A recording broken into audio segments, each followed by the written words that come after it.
Hello Facebook বন্ধুরা, তো দেখো এখন আমরা কোথায় যাচ্ছি। এই যে মেয়ের ডান্স ক্লাসের পরে আমরা যাব আমার বাপের বাড়িতে। তো ডান্স ক্লাসের পরে দেখো বৃষ্টি শুরু হয়ে গেল। মেয়ে যে বৃষ্টিতে একটু ভিজে এই যে দোকানে চলে এসছে, কারণ বাড়িতে বুনু আর আমার দিদি এসছে, মানে দিদির মেয়ে ওর বুনু, ওর জন্যে কিছু খাবার নিয়ে নিল।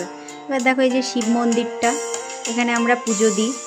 তারপরে এখন যাচ্ছি আমার বাপের বাড়িতে, তো সেখানে একটা অনুষ্ঠান আছে, সেটা কি তোমাদের লাস্টে ভিডিওতে নিশ্চয়ই বলবো, তোমরা দেখতে থাকো। আর এইটা আমাদের হরিচাঁদ ঠাকুরের মন্দিরটা অনেক দিনের পুরনো মন্দির।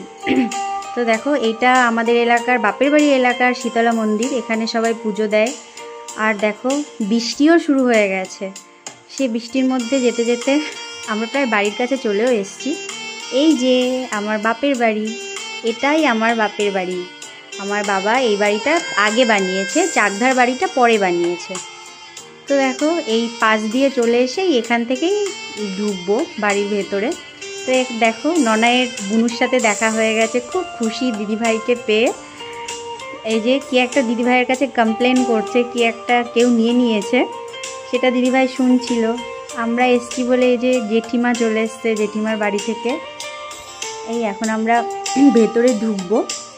দেখো ঠাকুর ঘর, এই যে দেখো মাছ, এই অ্যাকোয়ারিয়ামটা আমার বিয়ের অনেক আগের নেওয়া, অনেক দিনের পুরনো, বাট পুরনো মাছগুলো আর নেই, এগুলো নতুনই। তো চলো এবার একটু ঠাকুর প্রণাম করে নিই।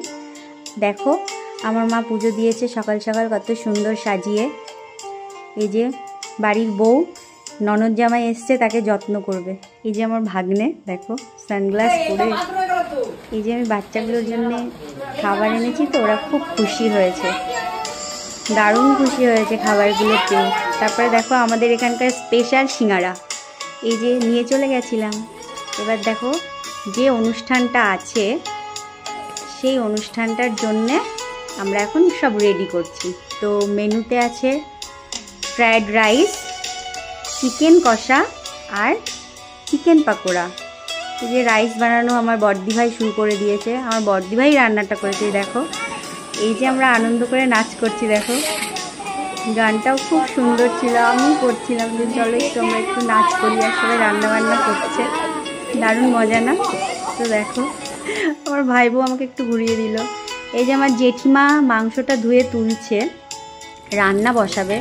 আর আমার ননাই বুড়ি দেখো এখানে দাদন দিদির অ্যানিভার্সারিতে পাকোড়া বানাবে বলে ও নিজেই মেখে নিচ্ছে, ও বলছে আমিই মাখবো। এই যে রান্না বসিয়ে দেওয়া হয়েছে, পাকোড়া পরে এই যে চিকেনটা